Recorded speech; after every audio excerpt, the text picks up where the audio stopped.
Good morning friends, నేను మీ సాయి మలేష్ని మాట్లాడుతున్నాను. ముందుగా మా ఛానల్ సబ్స్క్రైబ్ చేసి లైక్ చేసి షేర్ చేయండి. అదేవిధంగా ఈరోజు వార్తల్లోని ముఖ్యాంశాలు తెలుసుకుందాం. ఈనాడు దినపత్రిక ఏం చేస్తున్నారు? సేవింగా స్పేవింగా డిస్కౌంట్ల పేరుతో ఊరించడం, ఆలోచించుకునే సమయం కూడా ఇవ్వకపోవడం, ఏదో కొందామని వస్తే అవసరం లేనివన్నీ కొనుక్కునేలా చేయడం, ఇదంతా ఓ మార్కెటింగ్కు వల. దాని పేరు స్పేవింగ్. హైదరాబాద్కు చెందిన ఓ వ్యక్తి తన బంధువు ఇంటికి వెళ్ళాడు. అక్కడ 2 లీటర్ల లిక్విడ్ డిటర్జెంట్ ప్యాకెట్లు ఉండటాన్ని గమనించాడు.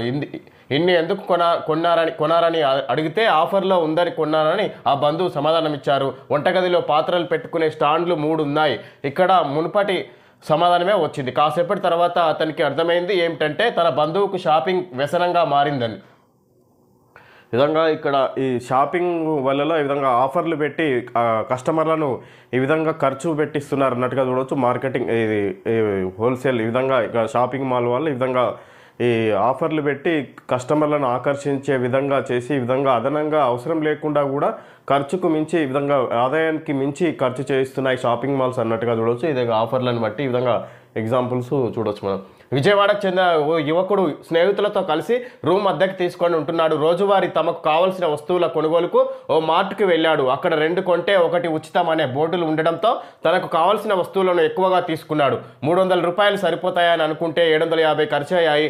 డిస్కౌంట్లు ఉన్నాయి కదా, పొదుపు చేస్తున్నాననే భ్రమలో పడి ఎక్కువగా ఖర్చు చేశాడు. ఈ విధంగా ఆఫర్లు ఇవ్వడంతో డిస్కౌంట్ల పేరుతో బై 1 get 1 ఈ విధంగా ఆఫర్లు పెట్టడం వల్ల అవసరం లేకున్నా కూడా ఈ విధంగా ఇప్పుడు అతను 350 ఖర్చు చేస్తే సరిపోయే వస్తువులు వస్తాయని అనుకునే వ్యక్తి ఆఫర్లు ఉన్నాయనే ఆశతోటి ఈ విధంగా 750 రూపాయల వరకు ఖర్చు చేయించాడంటే ఒక ఎగ్జాంపుల్ విధంగా ఈ విధంగా కొంత అవుతుంది 2000 అవుతుంది అనుకుంటే ఇక్కడ 10,000 వరకు వస్తుంది ఖర్చు అన్నట్టుగా చూడవచ్చు. దీన్ని బట్టి ఈ విధంగా ఇక్కడ ఆఫర్లను చూసి ఇక్కడ మోసపోతున్నారు అన్నట్టుగా వార్త చూడవచ్చు. దీన్ని బట్టి ఓఆర్ఎస్ పేరిట ఉపద్రవం, మార్కెట్లో విచ్చలవిడిగా హానికారక ద్రావణాలు, శక్తినిచ్చే పానీయాలుగా జోరుగా అమ్మకాలు, డీహైడ్రేషన్ను నివారిస్తుందంటూ తప్పుడు ప్రచారం, నిజమేనని నమ్మి మోసపోతున్న ప్రజలు. వీటి వాడకంతో మరింత అధికంగా డయేరియా ముప్పు, WHO సూచించినవే వాడాలంటున్న నిపుణులు. విధంగా ఓఆర్ఎస్ పేరిట ఉపద్రవం అంటే హెల్త్కు హానికారక రసాయనాలతో తయారు చేసిన ఈ ఓఆర్ఎస్లు విక్రయిస్తున్నట్టుగా చూడవచ్చు. ఈ విధంగా మార్కెట్లో ఈ WHO ప్రామాణికంగా ఇది అమలు చేసిన ఏదైతే బయటికి WHO ఆధారంగా సూచించినవి ఏదైతే బయటకు వస్తాయో అవే వాడాలంటారు ఈ విధంగా శాస్త్రజ్ఞులు నిపుణులు అన్నట్టుగా చూడవచ్చు. ఈ విధంగా అక్రమంగా ఇది తయారు చేసి ఈ విధంగా కల్తీవి ఓఆర్ఎస్లు తయారు చేసి మార్కెట్లో అమ్ముతున్నారు అన్నట్టుగా చూడవచ్చు. దానివల్ల అనారోగ్య సమస్యల బారిన పడే అవకాశం ఉంటుంది ఓఆర్ఎస్ వల్ల అన్నట్టుగా చూడవచ్చు. ఓరల్ రీహైడ్రేషన్ సాల్ట్స్ ఓఆర్ఎస్ ఒంట్లోంచి నీరు లవణాలు బయటికి వెళ్ళిపోయిన సందర్భాల్లో ప్రాణాపాయానికి చేరకుండా కాపాడే దివ్య ఔషధం. పొట్లాల్లో సాచెట్స్ లభించే ఈ పొడిని నీళ్లలో కలుపుకొని తాగడం ద్వారా అతి క్లిష్టమైన అనారోగ్యం బారిన పడకుండా కాపాడుకోవచ్చు. ఇది ద్రావణంగా మారినప్పుడు ఓరల్ రీహైడ్రేషన్ సొల్యూషన్ ఓఆర్ఎస్ అని కూడా పిలుస్తారు. ఈ ఓఆర్ఎస్ ప్యాకెట్లు ప్రభుత్వ ఆరోగ్య కేంద్రాల్లో ఉచితంగానే లభిస్తాయి.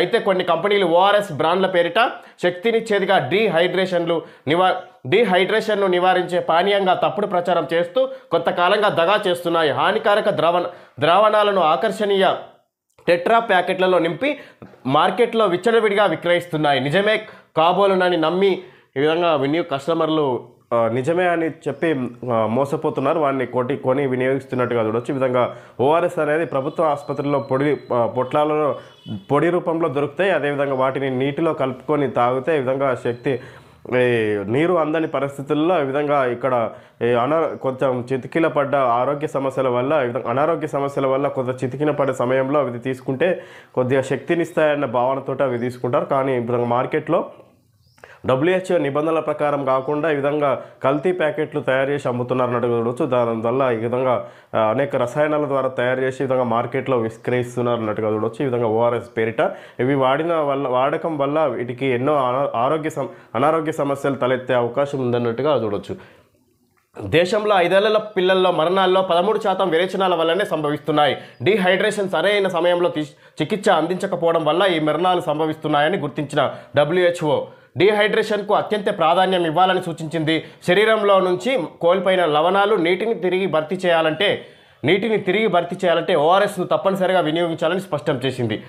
ఈ విధంగా డీహైడ్రేషన్కు అత్యంత ప్రాధాన్యం ఇవ్వాలని సూచించింది. శరీరంలో నుంచి కోల్పోయిన లవణాలు నీటిని తిరిగి భర్తీ చేయాలంటే ఓఆర్ఎస్ తప్పనిసరిగా వినియోగించాలని స్పష్టం చేసింది WHO. కానీ అది ఈ WHO నిబంధనల ప్రకారం అది తయారైన సూచించిన దాన్నే వాడాలి. WHO ఏదైతే సూచిస్తుందో అలాంటి ఓఆర్ఎస్లను వినియోగించాలన్నట్టుగా ఇక్కడ WHO ఆరోగ్య నిపుణులు తెలియజేస్తారు. ఈ విధంగా మార్కెట్లో లభించే ఇతర ఓఆర్ఎస్లు వాడకం వల్ల ఈ విధంగా ఏదైతే వీక్ అయిన మనిషి కోలుకోవడం కాకుండా కోలుకోకపోక ఇంకా మరింత అనారోగ్య సమస్యలు ఎదుర్కోవాల్సి వస్తుంది అన్నట్టుగా చూడవచ్చు. ఈ విధంగా నీటిని ఇది శరీరంలో నుంచి కోల్పోయిన లవణాలు నీటిని తిరిగి భర్తీ చేయాలంటే ఓఆర్ఎస్ను తప్పనిసరిగా వినియోగించాలన్నట్టుగా ఇక్కడ WHO నిపుణులు తెలియజేస్తున్నట్టుగా చూడవచ్చు. దానికి గాను ఈ విధంగా ఓఆర్ఎస్ చాలా ప్రాధాన్యంగా చిన్నపిల్లలకు ఎంతో ప్రాధాన్యంగా సూచిస్తున్నారు. కానీ ఇది మార్కెట్లో దొరికే ఈ విధంగా WHO సూచించిన వాటినే వాడాలంటున్నారు నిపుణులు. ఓఆర్ఎస్ ఎలా పనిచేస్తుంది? ప్రపంచ ఆరోగ్య సంస్థ సూచనల మేరకు భారత్లో central drug standards organisation CDSO అనుమతి మేరకు తయారు చేసే ఔషధం ఇది. 20.5 గ్రాములున్న ప్రామాణిక ఓఆర్ఎస్ ప్యాకెట్లో 2.6 గ్రాముల సోడియం క్లోరైడ్, 13.5 గ్రాముల గ్లూకోజ్, 1.5 గ్రాముల పొటాషియం క్లోరైడ్, 2.9 గ్రాముల ట్రైసోడియం సిట్రేట్లు ఉంటాయి. ఓఆర్ఎస్లోని గ్లూకోజ్ శరీరంలోకి వెళ్ళేటప్పుడు నిర్దేశిత సోడియంను అవసరమైన నీటిని కూడా తనతో పాటు తీసుకెళ్తుంది. శరీరంలో యాసిడ్ల మోతాదు పెరగకుండా సిట్రేట్ చూసుకుంటుంది. 20.5 గ్రాములున్న ఒక సాచెట్లోని పొడిని మరగబెట్టి చల్లార్చిన 1 లీటర్ నీటిలో కలిపి తీసుకోవాలి.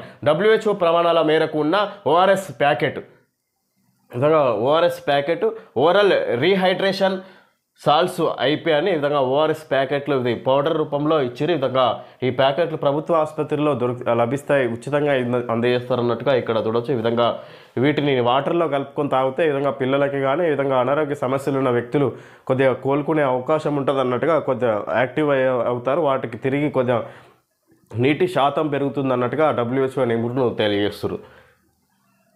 హైకోర్టు న్యాయమూర్తి జస్టిస్ గిరిజా ప్రియదర్శిని కన్నుమూత. 2022 నుంచి తెలంగాణ ఉన్నత న్యాయస్థానంలో సేవలు, అనారోగ్యంతో తుది శ్వాస. విధంగా ఇక్కడ జస్టిస్ గిరిజా ప్రియదర్శిని ఈమె 2022 మార్చిలో తెలంగాణ హైకోర్టు జడ్జిగా పనిచేశారు. ఈ విధంగా ఇప్పుడు ప్రస్తుతం ఈ విధంగా ఆమె అనారోగ్య కారణాల వల్ల ఈ విధంగా మరణించినట్టుగా చూడవచ్చు.